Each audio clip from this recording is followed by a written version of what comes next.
Yo, what's up? Welcome to Kind of Funny Games Daily for Monday, June 15th, 2020. I'm one of your hosts, Blessing Adeoye Jr. Joining me is Tim fucking Geddes. It's a big day, Bless. It's such a big day. I can't wear a hat. Whoa! Oh, you gotta let it the loose. Big hair out, baby. It's that oh my type god! Of day. We're feeling good. We had the best pre-show we've ever had going into this. Me, you, and it's Kev one of those ones where I wish we time. recorded it. I wish we recorded it because legit, like one of the funniest things. We'll share some of the moments with them coming up. It's gonna be fun. Dude, let's get into the show because we got some things to talk about. Of course, today's stories include WB games being up for sale, the final clarification on smart delivery, and more because this is Kind of Funny Games Daily each and every weekday at 10 a.m. live right here on twitch.tv/kindoffunnygames. We run you through the nerdy news you need to know about. If you're watching live, you can correct us when we get stuff wrong by going to kindoffunny.com/you're wrong. If you don't want to watch live, you can watch later on youtube.com/kindoffunnygames, roosterteeth.com, or you can listen later on podcast services around the globe by searching for Kind of Funny Games Daily. To be a part of the show, head to patreon.com/kindoffunnygames, where bronze members or above get to write in, and silver members or above get the show ad-free with the exclusive daily post show. Housekeeping, thank you to everyone who watched the Guerrilla Collective this weekend. We teamed up with Media Indie Exchange to showcase nearly 90 games, and y'all came out to support. So thank you guys again. It was awesome. Yeah, dude. Like I tuned in for day 1 and day 2, and I couldn't tune in for day 3 because day 3 is literally happening as we speak. It's literally happening. Day 3 is like a deeper dive into demos, and like it's like a live stream of them actually playing the games and talking to the devs and stuff. So yeah, you can go check that out if you want. But yeah, of course, I believe stay with us. Are there, and this might be a Greg question, but are there VODs available for day 1 and day 2? Because like I'm sure people want to go check those out. On Twitch. I'm sure they're available on Twitch. Oh yeah, I'm sure they're Twitch VODs for sure. I'm sure people also co-streamed, and so maybe you can find those also. But highly recommend you check out Guerrilla Collective because there are some great games that were showcased, and we'll get to those later actually because there are some questions written in about those. But also for housekeeping, the finale to Nick's playthrough of The Last of Us is up right now on youtube.com/kindoffunnygames, and I know that's been a struggle to get uploaded. But I believe everything is good now, as far as I'm aware, as far as I know. The entire game from beginning to end is online in 2 parts on youtube.com/kindoffunnygames. Thank you all for your patience. Definitely one of the most frustrating editing projects I've ever had to have anything to do with. But it's up, it's live, people are enjoying it, and they hate the way Nick plays. So hey, there you go. Hey, there's no way. There you go. There you go. Also up on youtube.com/kindoffunnygames is our core games Let's Play, where we reveal the winners of the Kind of Funny Game Jam. We've been talking about it for weeks now. Of course, the core game stream got delayed because things going on in the world, but it finally happened and the winners are revealed. So go check that out again on youtube.com/kindoffunnygames. We have cool friends today is Elizabeth Tulloch. That's Lois from Superman and Lois on the CW. Of course, Greg is going to be interviewing her. That's happening right after this on Twitch and later on youtube.com/kindoffunny. And that was actually one of the things that we brought up. That was the thing. Before the show went live, we wanted to make sure that we were pronouncing her name right. So we were Googling like how to pronounce her name. Her name is Elizabeth Bitsy is what she goes by, Tulloch. And I found an interview that said that. So I was like, Bless, that's how we say it. Bless just YouTubed how to pronounce Elizabeth Tulloch, put it in there, and this is the video we found.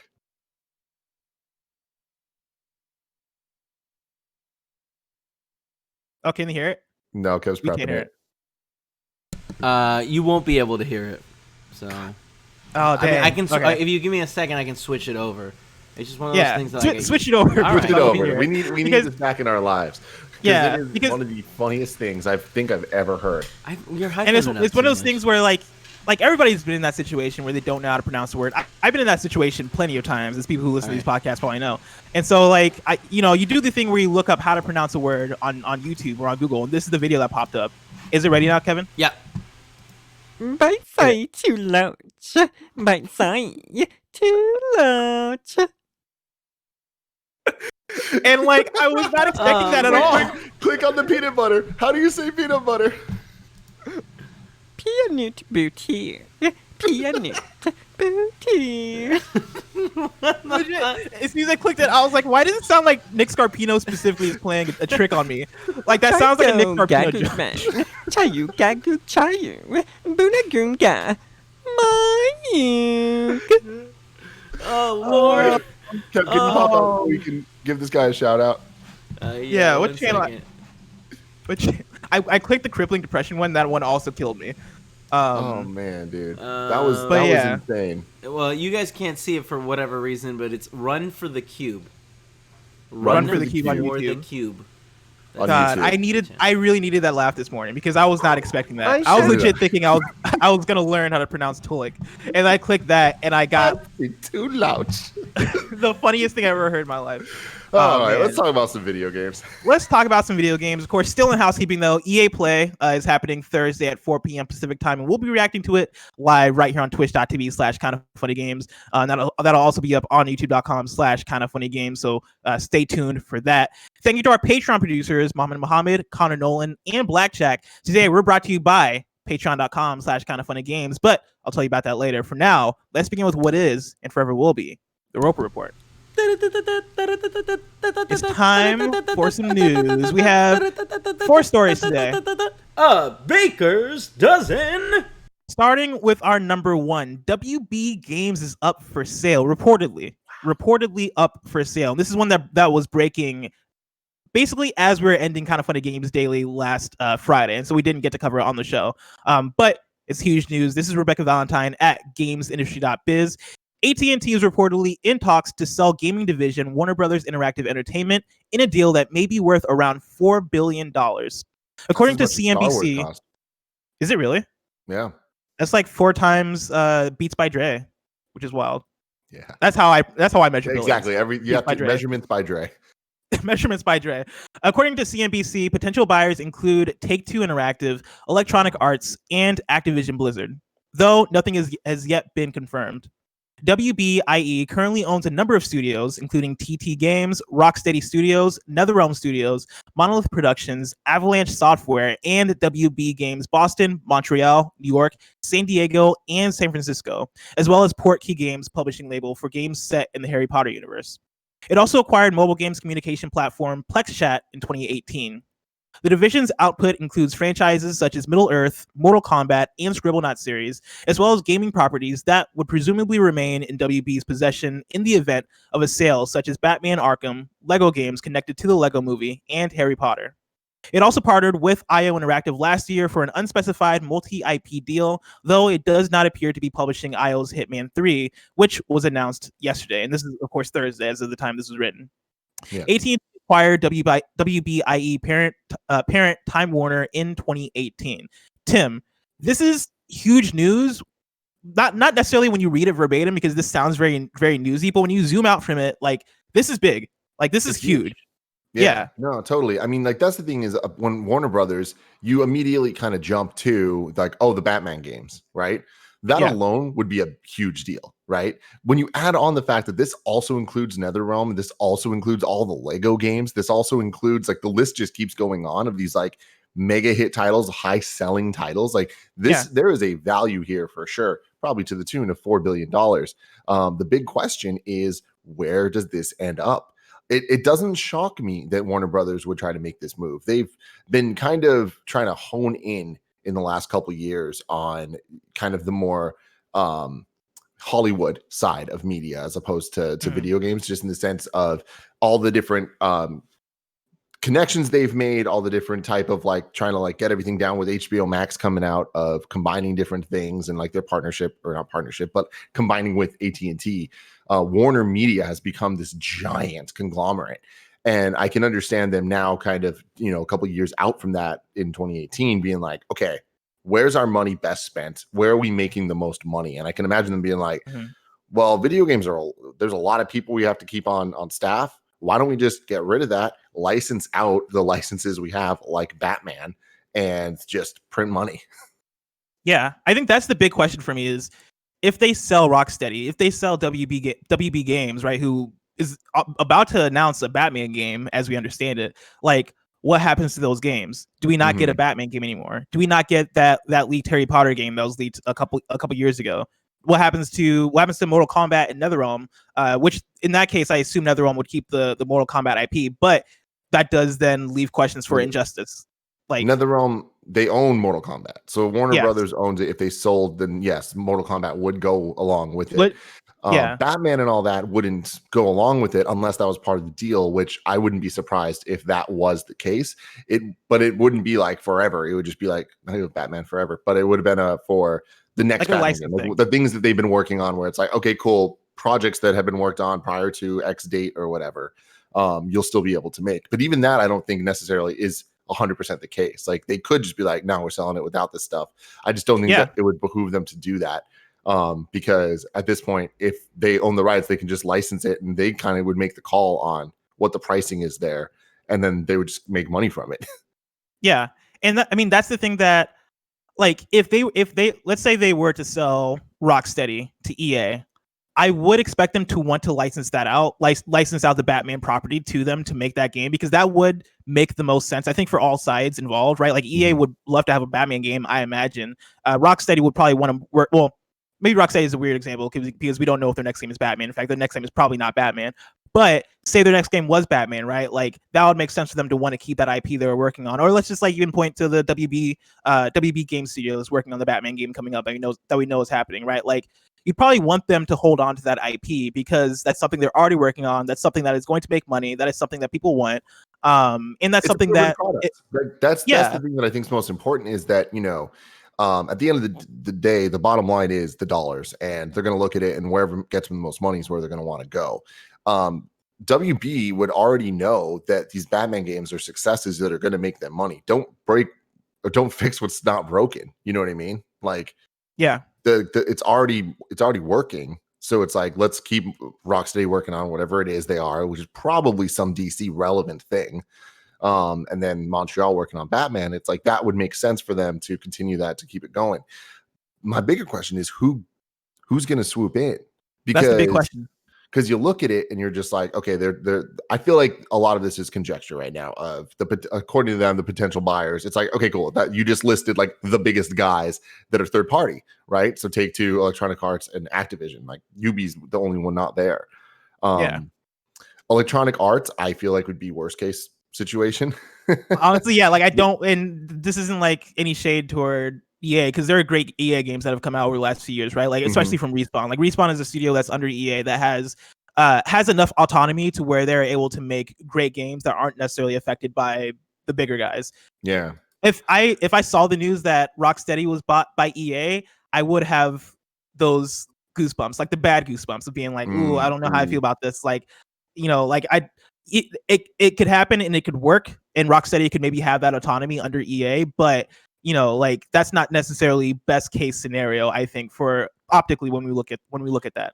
Now, I will say though, to be positive about EA, potentially, EA does have a lot of money, and I think the one thing that they're kind of lacking right now is a focus across their studios in a way that they can present their library at, say, like a press conference in a way that excites us and gets us, kind of caught off guard.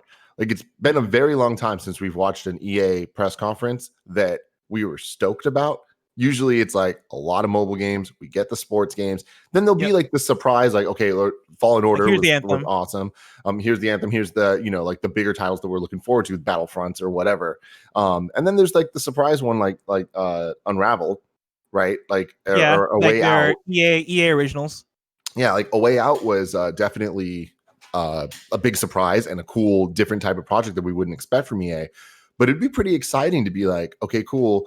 We know we're going to get like these type of Star Wars games. We know Respawn's going to do their stuff. Oh, they also have Rocksteady. They all like to know that that's also where we're going to see more Kombat debuts and see like have it all housed. Honestly, in one thing. That would be pretty cool for EA. That would be awesome, right? To have that expanded portfolio. And honestly, for EA, I think that would then be the start of them making them going down that road towards redemption, which I feel like I'm making it sound dire than it is, because I don't think EA is like the worst company in the world or anything like that. But I think there's just like a certain perception of EA, and like they've not necessarily done themselves favors in remedying that perception. Them buying, let's say, Rocksteady and NetherRealm, like that does so much for their portfolio, because then you have those studios, then you have Respawn, then you have BioWare. Like let's say if BioWare is able to make a comeback with Dragon Age 4, right? Like then you then start to redeem yourself in a way where EA isn't looked at the way that we kind of look at EA now, as the sports studio and the mobile game studio and the studio that that put out Anthem and like turned BioWare into something that we don't love as much.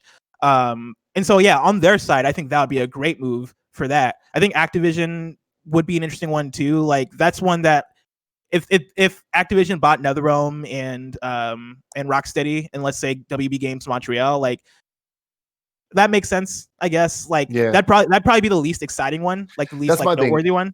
I think both Take-Two and Activision are pretty tied in my mind of like, I don't think much would change and in good or bad ways. You're just kind of be like, all right, cool. That would happen. You know, there would be some shifts here and there, but especially if Activision, I guess Activision could, you know, leverage the audience and kind of marketing that it already has for things like the Lego games. But I don't think that they necessarily need all those other ones. But some Lego Call of Duty. Yeah, exactly. Take-Two though, having, you know, as Take-Two is the weird one where they have so many heavy hitters, like, but no one talks about Take-Two, right? It's like we talk about Activision, we talk about EA. Take-Two is just something that like casually comes up, but we talk about Rockstar, right? You know, we talk about 2K, like we talk about the studios more than we talk about Take-Two in a way that I feel is unique to them, right?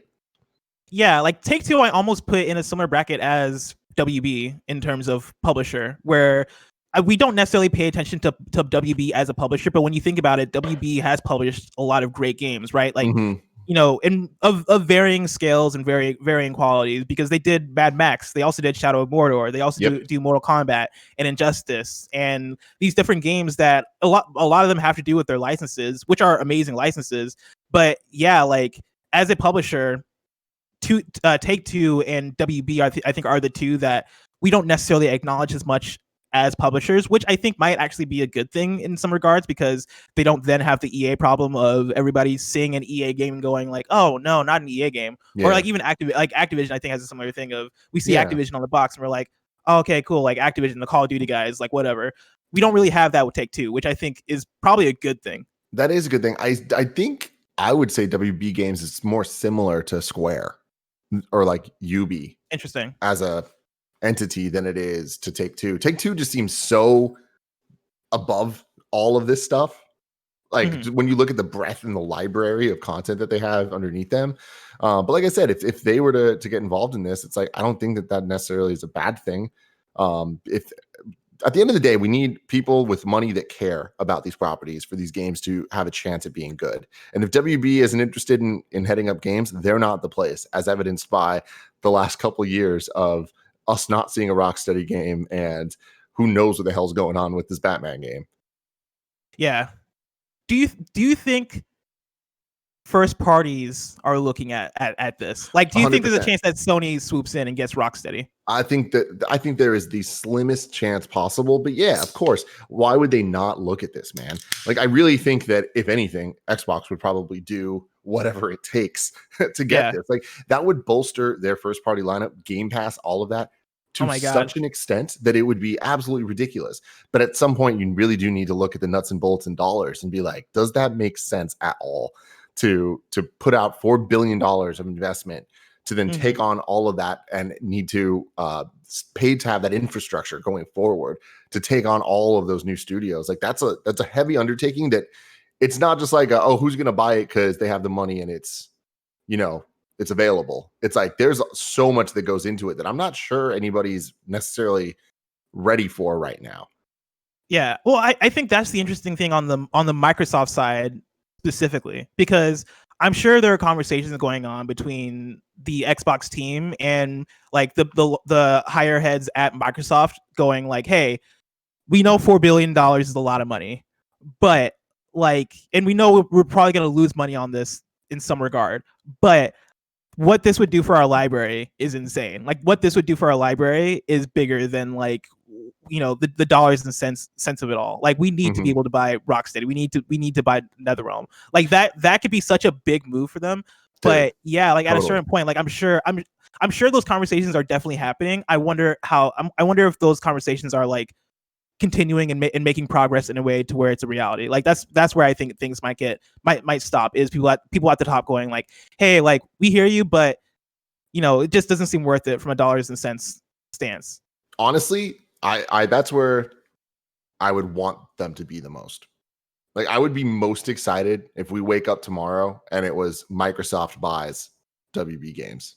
Because to me, that gives them the exclusives that we've been saying they need so desperately. You know what I'm talking about? Like that, all of a sudden it's like, oh shit, if they're exclusive there and they're being built for the Xbox ecosystem, like that's some baller shit.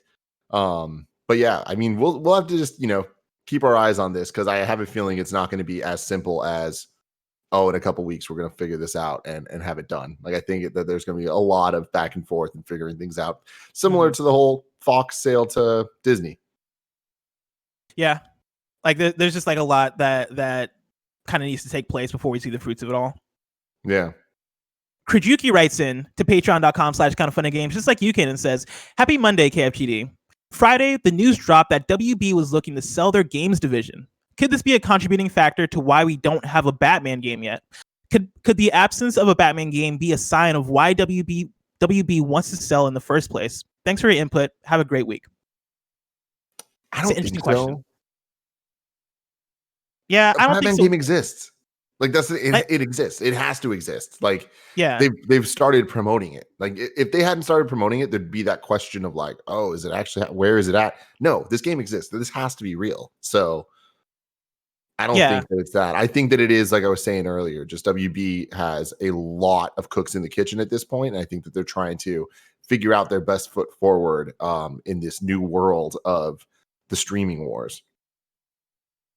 Yeah, like I think right now we're at a place where things are progressing so rapidly for a company like WB, as far as like streaming, as far as like what they want to be as an entertainment company, and as far as like COVID-19 and what that means for the profitability for their different entertainment divisions. Like, I think at a certain point, and I think this was from the original report from AT&T. I saw this. I think I originally saw this on Twitter from like, it was like Cheddar News or something like that. But they mentioned how the market has changed because of things like COVID-19 to where this games division isn't necessarily a thing that is as valuable to them, like in 2020, which, like, I think that's just a case of how rapidly things move nowadays. And I don't necessarily think the Batman game is a reflection, or us not seeing the Batman game is a reflection of that. I assume we're going to see the Batman game probably in a couple weeks, within the next few weeks, hopefully. Dude. And I know we keep saying this, but like, it never happens. Yeah, but exactly. At this point, like, it's the WB is on that Jeff Keighley phase 1 graphic. Like, we know that whatever they have to announce this summer, or they want to announce this summer. And so you imagine that stuff is imminent. You imagine they want to announce it. You imagine that like they have something coming out this fall, you would think. And so let me say something crazy to you, Bless. It's not going to happen. But can you imagine if NetherRealm and TT Games and all these guys become part of PlayStation Studios? Dude, that would be the most OP, like, nah, don't do it to him. Don't do it to him. Yeah, no, that would be ridiculous. Can you imagine the shots of all the characters and shit, and then there's Spider-Man and Batman? That'd be hilarious. That'd be one of those ones where like you see it happening and you're like, all right, what ritual happened to like like what god did somebody kill in order to make this happen?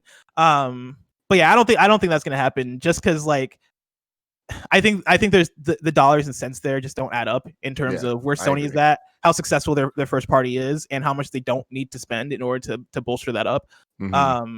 But that would be such like a big dick moment for them to come out, like, let's say at the launch of the PS5, and be like, by the way, we brought on 4 new studios, and you're familiar with them. It's NetherRealm, it's WB Games Montreal, it's Rocksteady. Like, what an announcement that would be.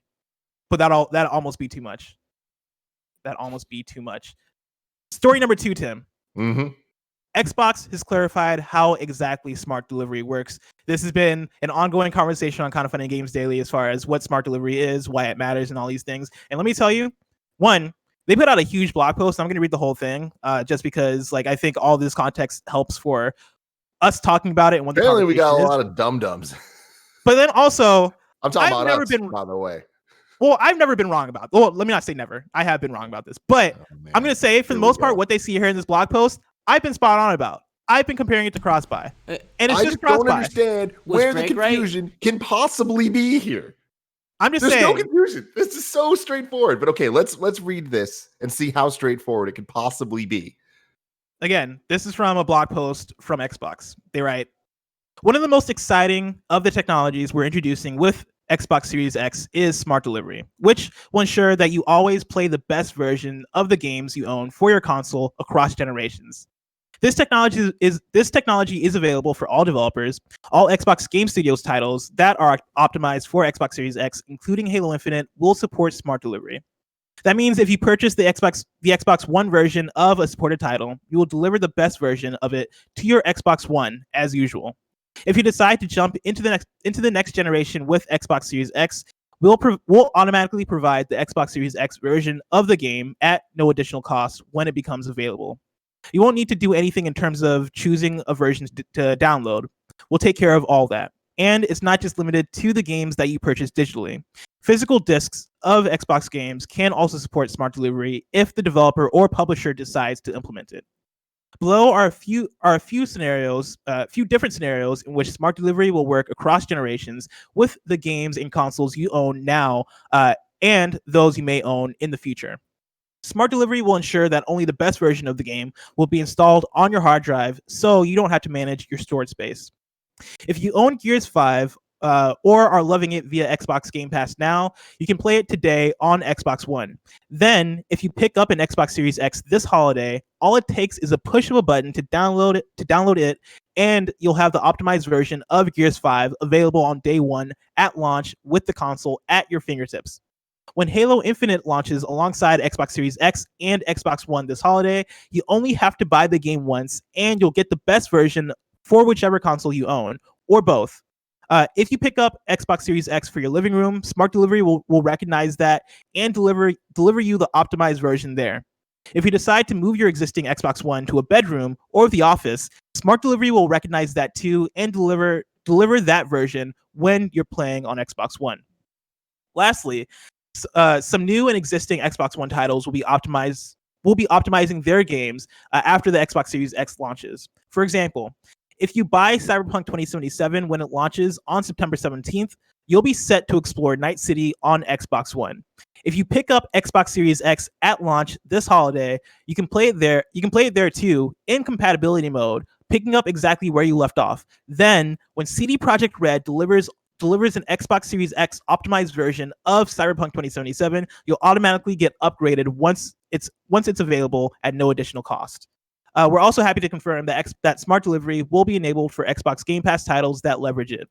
Outside of our Xbox Game Studios titles, it'll be up to the individual developer to determine whether they take advantage of smart delivery. As was the case with our current backwards compatible titles, you won't have to worry about losing any progress either. Thanks to our commitment to compatibility across generations, you can be assured that when you purchase a game on Xbox One today, your game library, progression, and entire gaming legacy moves forward with you if you jump into the next generation with Xbox Series X. But what about the games? Below, you'll find an initial list of new and existing titles that will be optimized for Xbox Series X and confirmed to support smart delivery. Please note, this is in addition to the thousands of games you'll be able to bring with you to Xbox Series X via back compatibility on day one. I like that they're calling it back compatibility instead of backwards compatibility. Dope. Yeah. On day one. As this list grows in the weeks and months leading up to the Xbox Series X launch, we'll keep it updated to reflect any additions. The games are that, and these are the smart delivery games that are confirmed so far: Halo Infinite, Cyberpunk 2077, Assassin's Creed Valhalla, Destiny 2, Dirt 5, Scarlet Nexus, Chorus, Vampire the Masquerade Bloodlines 2, Yakuza Like a Dragon, The Ascent, Call of the Sea, Gears 5, Second Extinction, and Metal Hellslinger. We hope this gives you a better idea of what we've got planned for smart delivery and how this new technology will ensure that the player is at the center of the gaming experience. We'll be sharing more smart delivery and adding titles to the list above in the coming months. Tim, does this all make sense to you? Yes, it does. You know what makes even more sense? The tweet What's that that? Xbox did. Full checklist on how to unlock all the great advantages of smart delivery. Step 1, purchase your game once. Step 2, automatically get the best version on your Xbox of choice. Step 3, that's it. all I'm saying is this is also what I've been saying forever, as far as like how smart delivery is That's going to it. work. Yeah, because what else would it be? Doesn't matter. This is what it is. Let's all get on the same page. I will say I want to correct myself from an earlier episode, because I think one of the things I was saying that was diluting it a bit was I was saying that this would work for, I think, definitive editions or remasters, which isn't necessarily the case. It's just like it's the difference between an Xbox Series X version of an Xbox One game versus like a definitive version. Like, I want to give an example, but I'm afraid I'm going to complicate things more. But GTA, let's say GTA 5 comes out, right? And GTA 5 on Xbox One is GTA 5. Let's say it's GTA 5, the definitive edition with a bunch of perks and all this different stuff. That wouldn't necessarily be the smart delivered game. It would just be the GTA 5 version on Xbox Series X. If they release like a base GTA 5 on Xbox Series X, that would be smart delivery, if that makes sense. That's the one thing I want to correct for myself. I know that itself is confusing, but put it out there as far as like what I've gotten wrong about this. We'll have to see. I'm going to leave that there because I don't want a bunch of comments and a bunch of Reddit posts and a bunch of DMs about smart delivery. So story number 3, Star Wars Squadrons has been officially revealed. This is Joe Skrebels at IGN. EA has formally announced Star Wars Squadrons, the first-person space dogfighting game set after the events of Return of the Jedi, and coming to PS4, Xbox One, and PC. It'll be released for $40, $39.99 on October 2nd. Developed by Motive Studios, the game will include both a single-player story and multiplayer modes with crossplay support across all platforms, and can be played in VR on PS4 and PC. EA will premiere gameplay at EA Play Live on June 18th, which you can watch as part of IGN Summer of Gaming. Multiplayer will take the form of 5v5 battles with 2 modes announced: fleet battles, which will task each team with destroying the opposing team's flagship, while dogfights will simply ask each team to destroy as many opponents as possible. Locations will be known and unknown, with Yavin Prime and the shattered moon of Galaton. Galiton? I don't know. Galaton. I don't know. Galiton. Announced so far. The announcement press release makes clear that squadron composition will be important, implying multiple ship classes to experiment with. EA also confirmed that while Star Wars Squadron will include cosmetic and gameplay-related customization, all upgrades will be earned solely through playing the game. Tim, I know you and Barrett did your live reaction to Star Wars Squadron. That's up right now on youtube.com/kindoffunnygames. And I watched it, and it seems like it seems like a Squadrons game. It seems like a dogfighting game. It does, yeah. First person, fully VR compatible on PlayStation. That's pretty cool. The VR stuff in Battlefront was fun for the mission that they had. Since then, we had some confirmation that Walt Williams and Mitch Dyer are returning for the story, for the campaign on this. And I didn't love the campaign in Battlefront 2 because I really thought it was unfocused in the sense of the cameos and everything felt really forced. And I feel like they made a very messy story, especially compared to what we were shown. I think this gives us a bit more option to have more of a self-contained story that I'm excited to see from them, especially with the $40 price point and what they're kind of presenting this game as. Like, I feel like there's less weight on the single player campaign of it all, but that is kind of exciting to me. Like, I feel like this is one of those things where I don't necessarily think I would have ever asked for this. But I'm happy that it's happening now. Like, I was saying this to Barrett before we started recording, like, I feel like there's this level of Star Wars games where we have these giant prestige titles, but my favorite Star Wars games were when there was 10 of them coming out a year on the PlayStation 2. Honestly, and you'd find some fun here, some fun there, because Star Wars at this point, especially, it means something different to everybody. And there's fun to be had in so many different ways, whether it's like deep narrative lore stuff, or it's a lot more action based, or it's you're in space. And I feel like there's the different corners that they can kind of have fun with. And hey, I was too young to really play the X-Wing TIE Fighter games on PC. And then I loved the Jedi Starfighter games. The Rogue Squadron was like great, but not necessarily my jam. This I feel like is something that I am interested in. And that's all that I really need it to be. Yeah, I'm at that same place, right? Like, I'm interested. I'm withholding really any judgment until I see gameplay, because I think that's going to speak volumes in terms of what this game is going to be when it comes out in fall. But like, it sounds cool. The cinematic trailer looked cool. I'm down with the vibe and tone of it. It taking place after Return of the Jedi, like, that seems cool. And like overall, like a 5v5 dogfighting game sounds like fun to me. The $40 price point is interesting, and I think that's gonna be a thing that I'm able to make a better judgment on when I see the gameplay.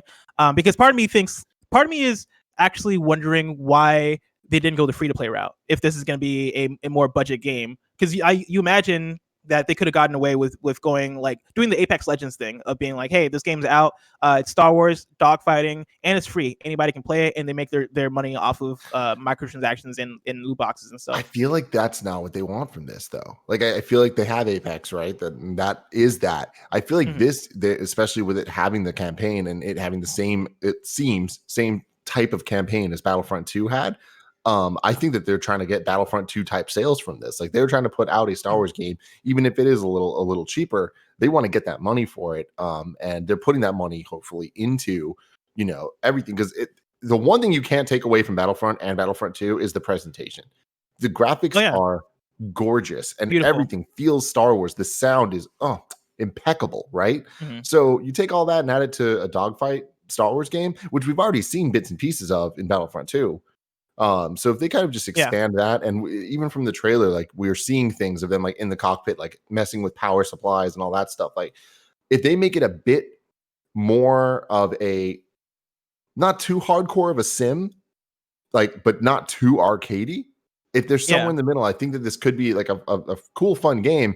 And I think that as long as they can justify that $40 price point for single player gamers, I think that this could be a really good bargain. But I think that that's where the free to play thing kind of falls apart, where I wonder what type of legs this thing's going to have for multiplayer years down the line. Free to play games, I feel like you need to have at this point in 2020, you need to have at least a 3-year plan. Yeah, you have to have legs. Or else it's not worth it. You're not going to make your money that way. And I imagine also like coming off of Battlefront 2 and the release of that game, you don't necessarily want microtransactions to be the focus of a Star Wars game, because that fucked up the Battlefront 2 launch in a way that like made ripples in the industry. And so if you're coming out with a Star Wars game, I imagine that like especially from the Star Wars side and the Disney side, they're probably like, hey, no microtransactions in this game. Like, no, you're not doing that with any of our games anymore.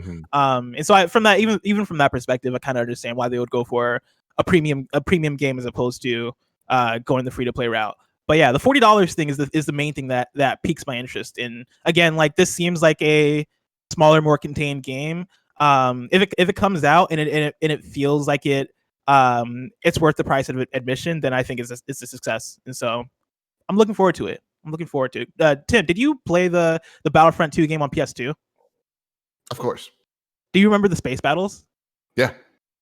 Those space battles were awesome. Just as like a non-creator, I fucking love those space battles. Totally.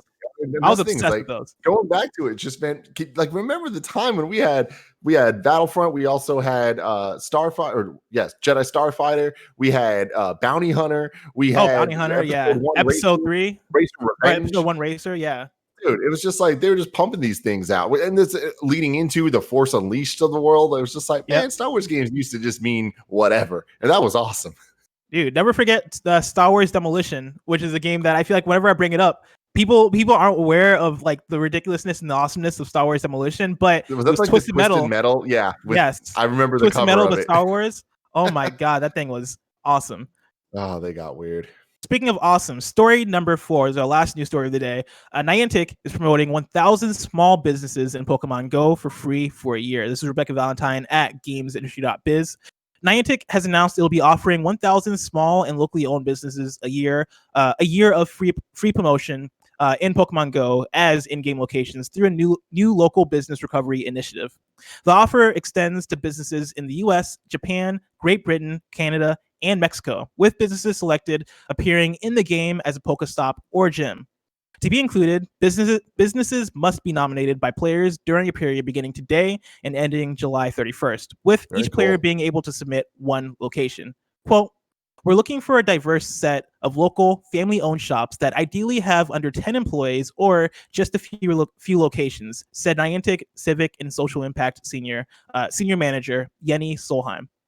Businesses that receive the promotion will be able to wait to activate it until they're able to reopen safely in light of the current pandemic, and can use the tools to run in-game campaigns such as raid battles with the intent that the in-game promotion will help those impacted drive traffic and recover.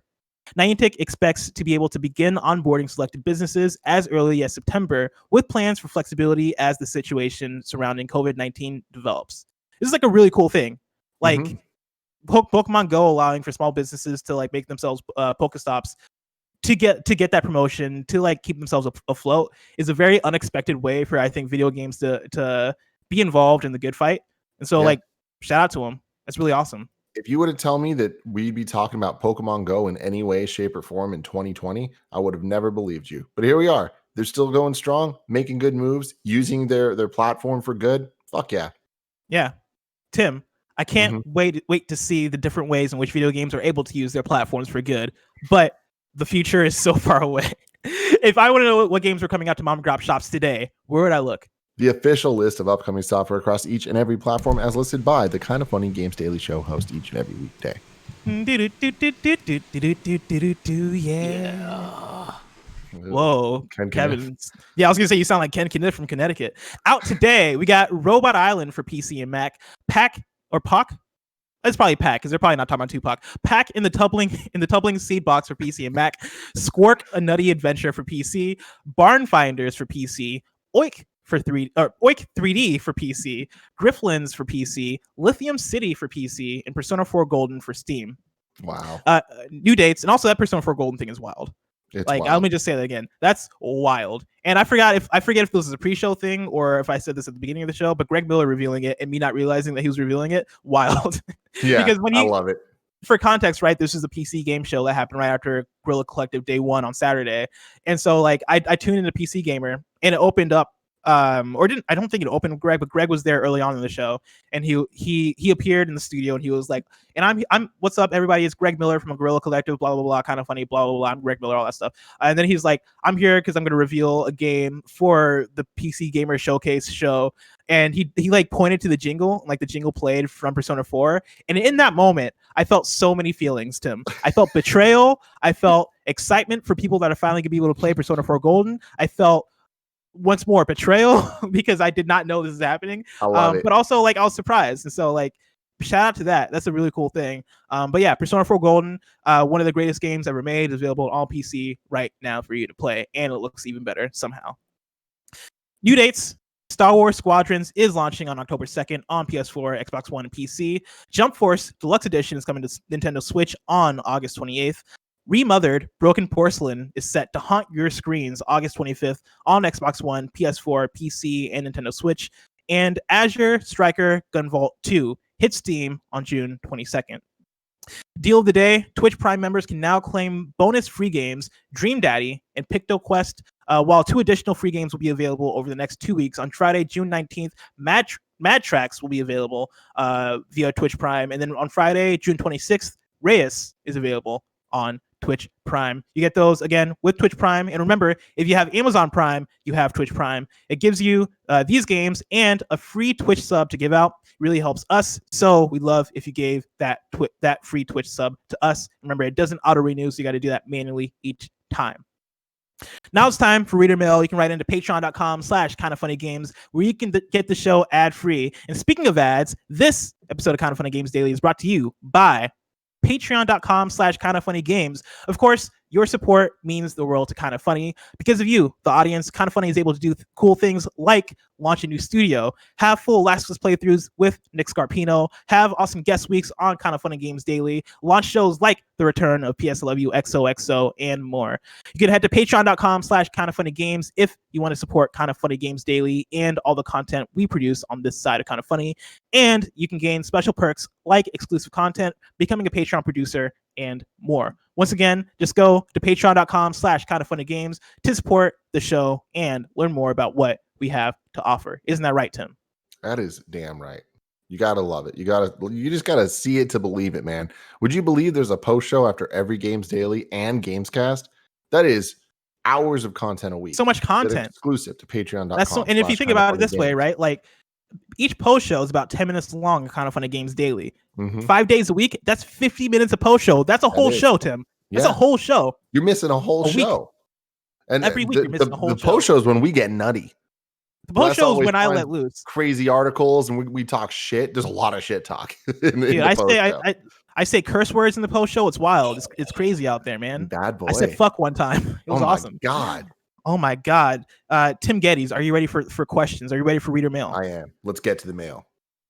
Billy the Door writes in and says, "Hey gang, there have been some tweets going around saying the Last of Us 2 review embargo was unfairly restrictive. Do you guys agree? Also, in general, what do you think is fair in terms of what can and what can't be embargoed? Thanks, Billy the Door."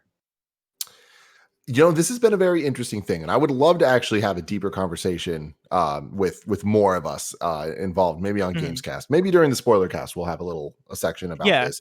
Because personally, I feel like the review embargoes are designed based on the content itself and making sure that it's not ruining the experience for the intended audience of the review, which is the consumers that want to know if the game is for them or not. And to me, with a game that's as narrative focused as Last of Us, there should be a lot of restrictions. It's kind of like reviewing a movie. There's a lot of restrictions on what can and can't be talked about because it can significantly impair your enjoyment of the content if you have certain things ruined for you. And I feel like that was on my side. My bad. Oh, okay. For a second, I was like, what is happening? And it was a motorcycle. It might be attacked. But there was an yeah, attack helicopter outside my window.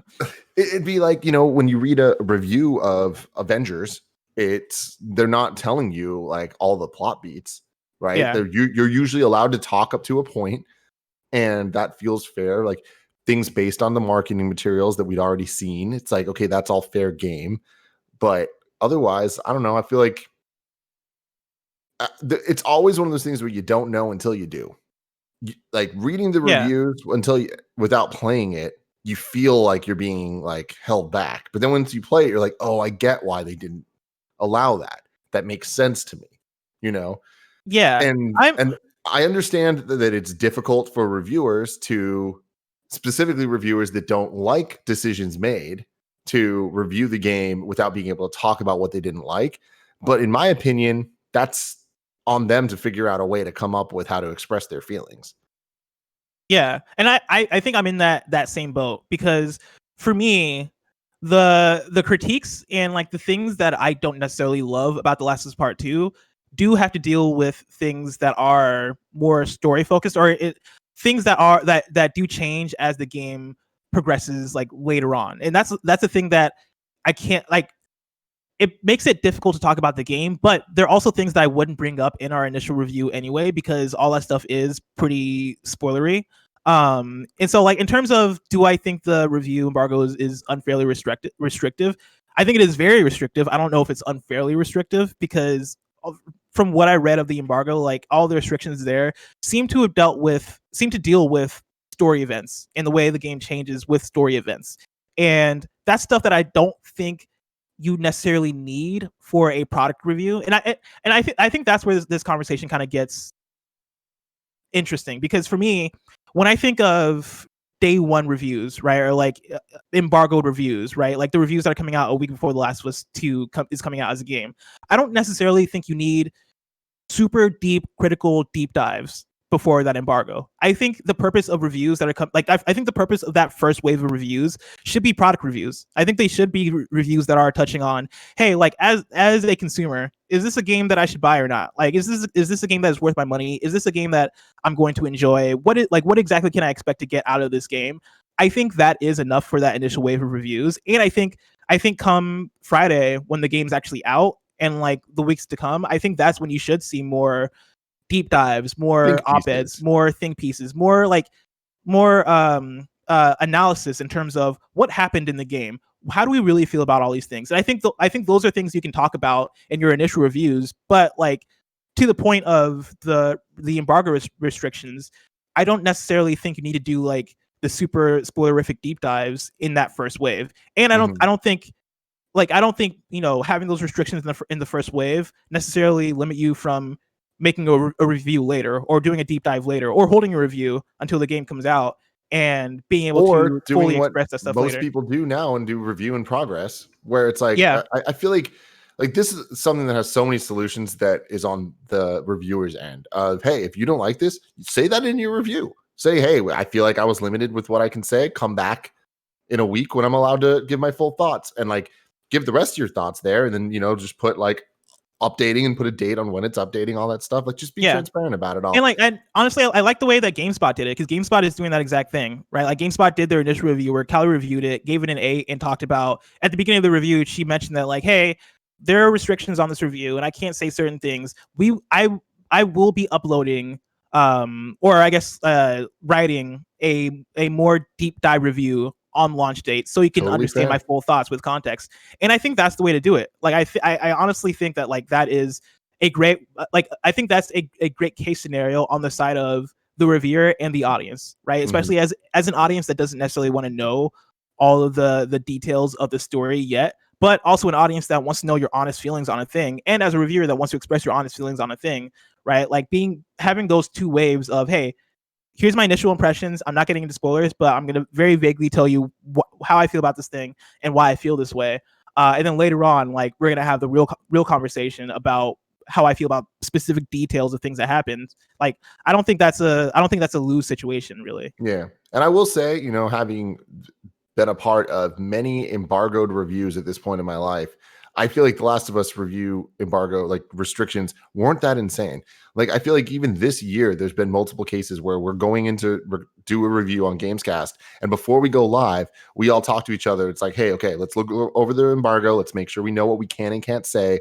And there's been some that are super confusing, where it's like, oh man, like, you can mention this, but like even with Doom, there was like a bunch of random specific things we couldn't mention, and like that got kind of complicated. Final Fantasy VII also had some little things where it's like, oh, got to keep that in mind. That seems like a bizarre thing for us not to be able to mention. Whereas with this, I think this was the most simple review embargoes that we've had together, bless, where it's just kind of like, we looked at it, it's like, oh cool, it's really clear what we shouldn't talk about. It's stuff that we why wouldn't not. It's stuff that we wouldn't have talked about anyway in our review. That to me is the biggest thing, is that it is stuff that we would have not specifically talked about, even if they told us not to. Like, even because if they we don't didn't want to tell us spoil the not game. to, because we're not trying to spoil it, and we still would do our review, and we still talked about it for an hour, reviewing it and giving our thoughts, and talking about all those things without giving them away.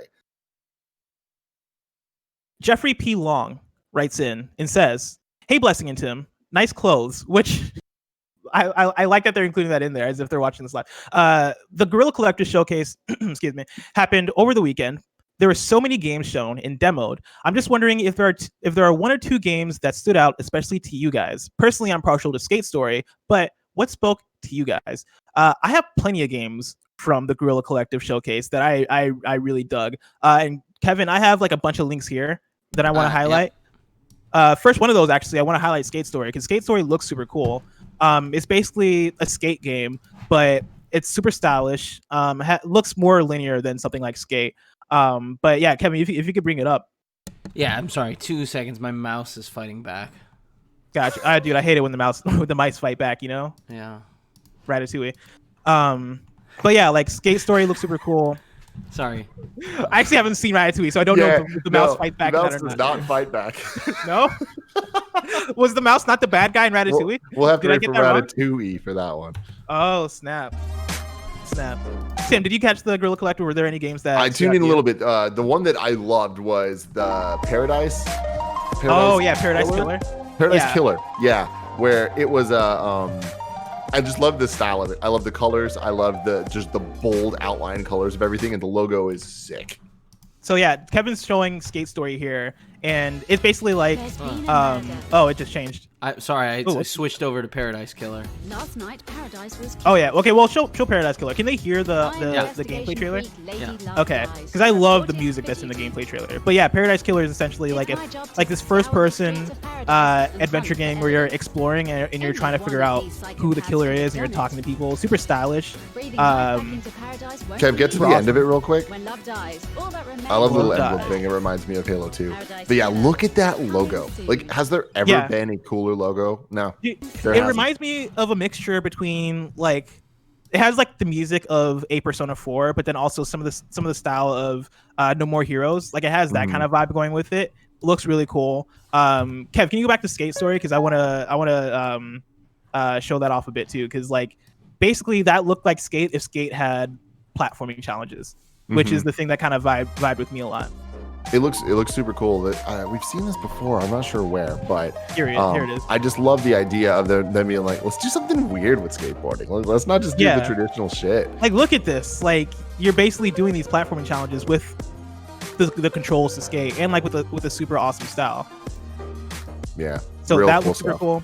I also want to touch on Calico, which is a game. It's a super cute, super like fun looking cat game where you're running a cat cafe. It has like colors to it. Yeah, look at this. Very, very cute art style. Very kind of chill vibes to it. Apparently you're a witch because you're riding a broom. And there's cats everywhere. And at a certain point in the trailer, you're riding a cat, which is pretty fun. Cats are the freaking thing of the year, man. I swear to God. I remember in like 2013, every video game had a bow and arrow. Here we are. Every game. Cat. Every game has a cat. Which is actually like, it's messing me up on my predictions for the year, because on Kind of Funny Games Daily, right before the PlayStation, the PS5 gameplay showcase, me and Greg did our predictions, and I think one of the questions was, how many dogs and how many cats do you think is going to be there?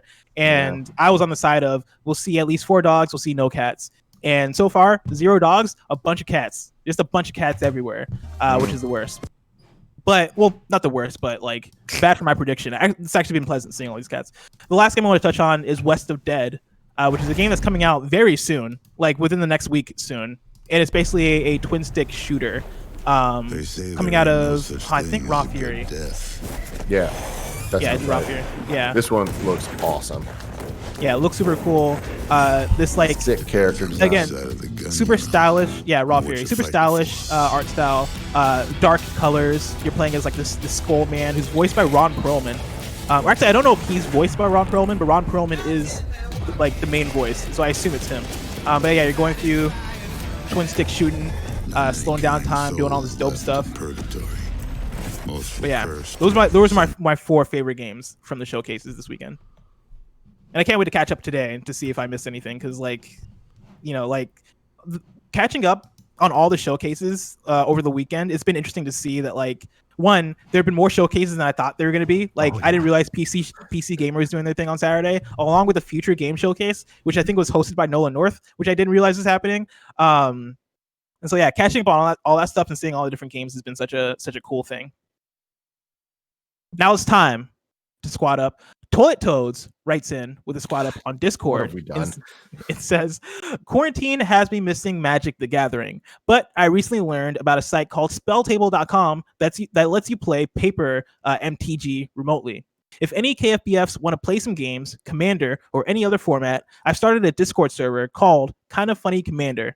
The link will be in the description for the YouTube video, but you can add ToiletToads on Discord with ToiletToads hashtag or pound, whatever, 2134. That's ToiletToads number 2134. And the 2 T's in ToiletToads are capitalized. The first T in toilet and the first T in toads. It is and plural. There is an S. There are more than one toads in the toilet. ToiletToads. Now it's time for kindoffunny.com/you're wrong, where you let us know what we got wrong as we got it wrong. Tommy Boy says Guerrilla Collective streams are available on IGN's YouTube. Cool.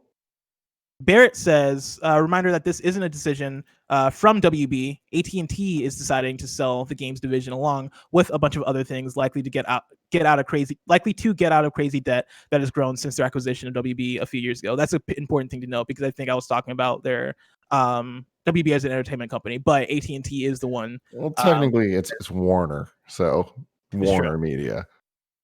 That is true. Let's see. Oh my God! Of course, there's more smart delivery stuff in here. It's nanobiologist, so I'm gonna read it just to let it slide. But Nano says Bless, you say smart delivery is cross-buy. While cross-buy is part of it, smart delivery is a blanket term. It includes cross-save, cross-progression, cross-generation, etc.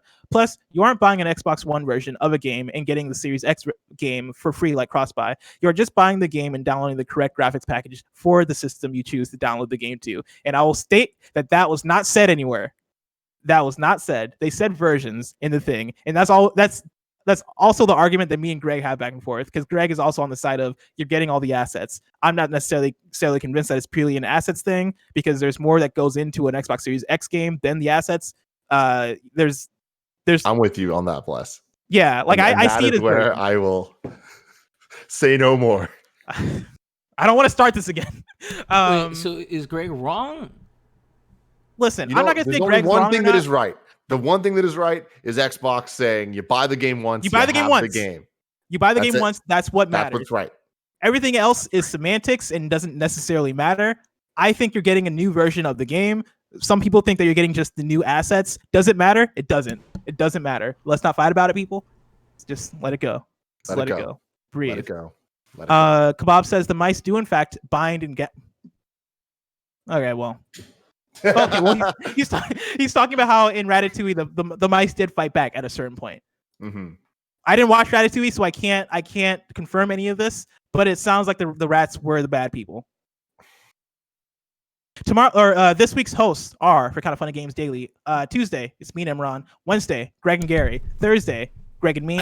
Friday, me and Greg. Of course, this has been Kind of Funny Games Bless. Daily. What up? Just before you go, the food critic was the bad guy in Ratatouille. But do we know this though? No, we know this for a fact. Is that how you interpreted it? I mean, that's It's art, Kevin. Tim's confirming. It's You know art. what I mean? Art is subjective. Also, right just before, I know you're about to close that. I just want to say Tim's hair has been so blonde today. I fucking hate you. I wanted Dude, to I not love make a Tim's big hair. deal about it, but I love Tim's hair on this episode Thank you. It's because it has an It's a energy big of week. its own. Big hair for big week. Big week. Of course, this has been Kind of Funny Games Daily, each and every weekday live right here on twitch.tv/kindoffunnygames. We run you through the nerdy news you need to know about. We have a Patreon post show for those that are subbed at the silver level of patreon.com/kindoffunnygames. So stick around for that. Otherwise, until next time, Game Daily.